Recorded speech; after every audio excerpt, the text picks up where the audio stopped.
That was the tremolo. I'm not the pedal at the end there. Hey! Hey, I'm Chappers. I'm the captain. Guess where we are? I have no idea, Rob. There must be a clue in here somewhere.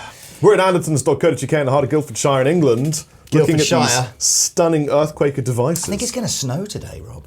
That would be really magical. It would be amazing, wouldn't it? And appropriate, seeing as we have a product called a space spiral. And really, what are snow? What is snow if it's not a spiraling crystallized thing hydrogen and oxygen coming out the sky in a transmissive way? It's the drugs. So yeah, Earthquaker devices. You guys probably know that the crazy people at Earthquaker out of Ohio in the States, really well known for making pedals that are not normal. With their hands. Yes, hand-making pedals. And when I say not normal, I mean, you know, if you're the kind of guy that's thinking my pedal board just needs a tube screamer and a Boss DD3, you're probably not an Earthquaker guy. Whereas if you're a guy that loves a bit of shoegazing, some crazy guitar tones. Experimental tones. That's the word I was looking for. Yeah, if you want to sit down and have a coffee and chill, maybe order some takeaway from your favourite Chinese and experiment with some nice delay tones, this could be for you. So the two newest pedals in the range is the Transmisser, which is a reverb pedal that came out at the end of 2016, and the Space Spiral, which is a delay pedal that's come out at the beginning of 2017. Neither of which are normal. You know, this is not a normal reverb pedal, nor is this a normal delay pedal in the sense of the word. Out of interest, when we're using gain sounds, we have on the floor down here, which you may see appear magically on the screen now, an Earthquaker Palisades. These little spiral patterns look like the ones below Glastonbury Tour. Hey. Have you ever been there before? No. No? It's great. No. I wanted to go. I missed out. I registered for Glastonbury as in last year to go. Oh, I don't mean the festival. I mean the massive place. tower on the hill that no one knows why it's there. Oh, I see. Which is an intrigue, possibly a wizard tower. Is that next to the big white painting on the side of a hill with a man with a massive stiffy? Yes. Is that? You're a wizard, Lee. Why did we do that? I don't know. Why? What was appropriate about that? It makes people feel good to see that kind of thing. Yeah, maybe. It's just prehistoric Pete pornography. lives near there. I'll ask him. Maybe that's why he's got so many children. It's a fertility thing. You're supposed to sleep on it. You're supposed to lie there and fall asleep. And then when you wake up, you're more fertile. Wow. This is what I was told. It's modelled after Pete. Let's hope not.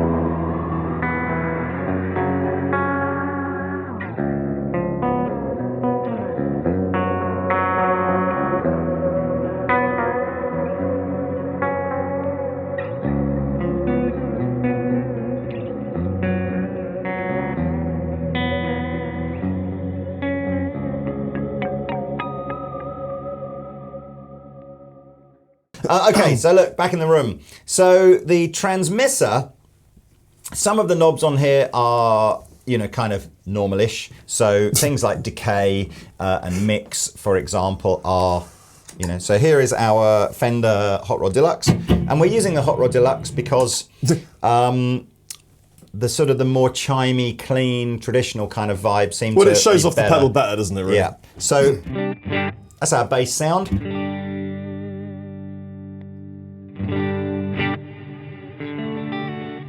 So what I'm going to do is I'm just going to turn off kind of all of the knobs that maybe do the weirder stuff. And so here's a simple delay. Reverb even.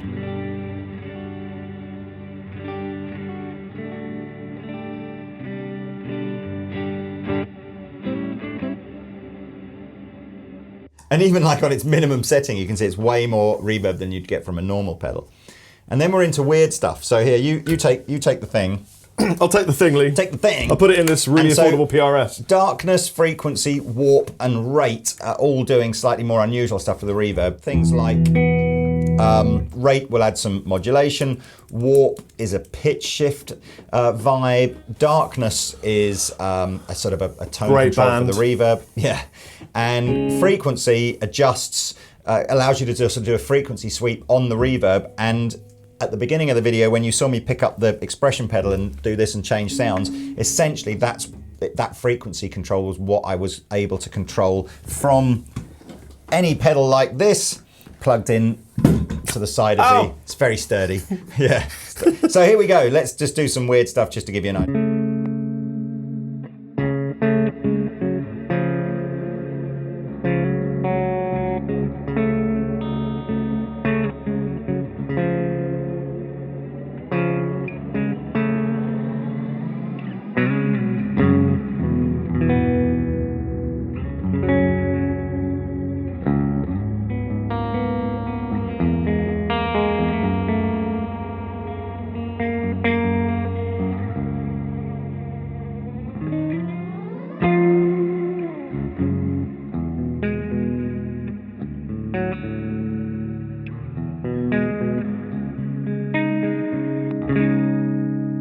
There you go.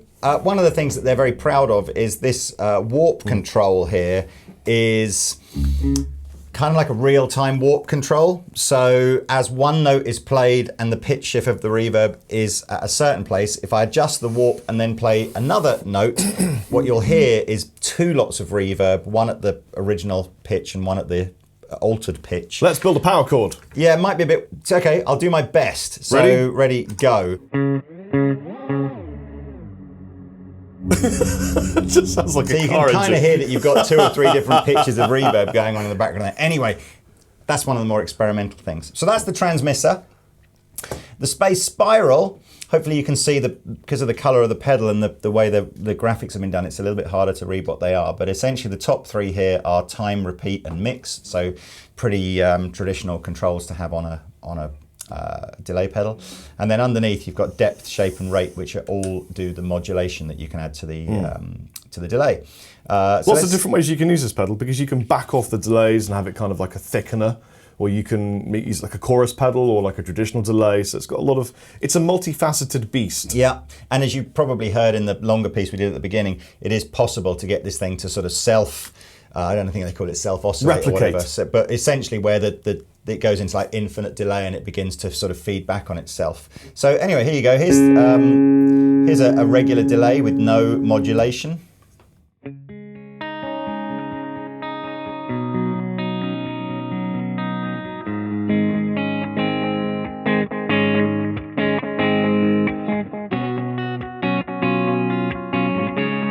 See what the longest delay is. So if you just do it.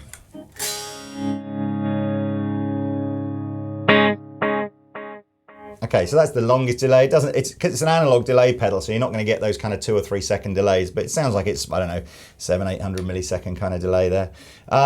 If we max out the repeats, that's where you get the crazy kind of, feedback.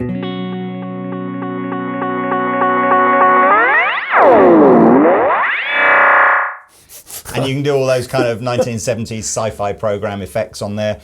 Quite a lot of other types of musicians use these pedals, keyboard players and stuff like that. Anybody that just wants to get those kind of crazy things. And I can imagine there'll be loads of guys that'll sit in a studio reamping their guitar tones and literally recording those movements in real time as well.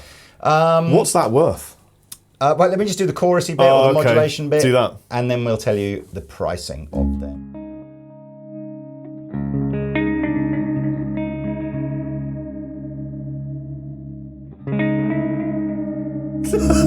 So you got to appreciate the modulation is on the echoes. The modulation's not on the root note; it's on the echoes, which is why it maybe is a little different sounding to a traditional chorus.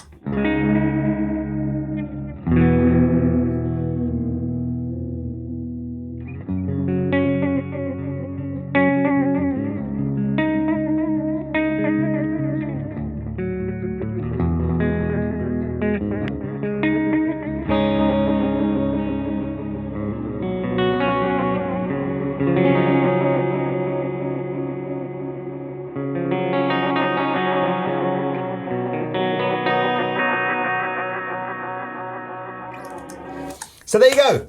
That's the Transmisser and the Space Spiral. The Space Spiral is actually the cheaper of the two. So these are 199, and the transmitter, this is the analog delay. The transmitter, which is a weird kind of combination digital and analog. I think the idea is that the reverb is digital, but the EQ controls are analog. They make a great pair, actually. So this is a little dearer than the Space Spiral, I guess, because it's a combination of the reverb element of it is digital, and then the EQ element of it is analog. So this comes in at 219. So 199. 219. Bargainous prices for such great joy. Don't think either of them run on batteries. I think they both need 9-volt power supplies. As I said, this one has the optional expression pedal output, so we do a few weird. What was the gain pedal we were using? Gain pedal is the Palisades. Do you want to just literally play out then with some crazy? Palisades has got loads on it. It's got 2 gain stages that are foot switchable, a boost control, multi-voices, everything. Again, if you've forgotten what the picture looked like that we put up on screen before, here it is again. Can I just hear the gain on its own really quickly? Yes.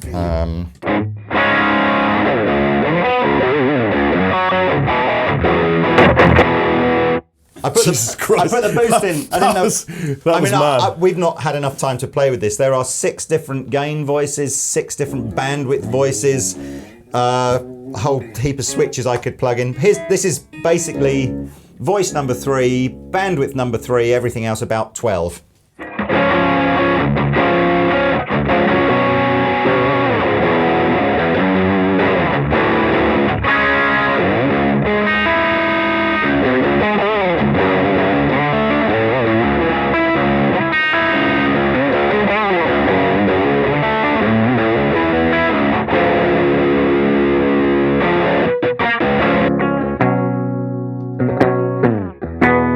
It works great with expensive PRS guitars. And in case you're wondering, we're running these 2 through the effects loop of the Fender Hot Rod Deluxe and the Palisades straight into the front end. This has been a Paul Reed Smith something. Yes, it has. This has been a Fender something. That's Lee's new guitar. Hoping so. Anyway, that's it, isn't it? Yep. Okay, I've been the captain. I've been Chappers, take it easy. Have a plectrum.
This is Rory from the UK. Tell me about Rory. So he edits videos. Rory's awesome.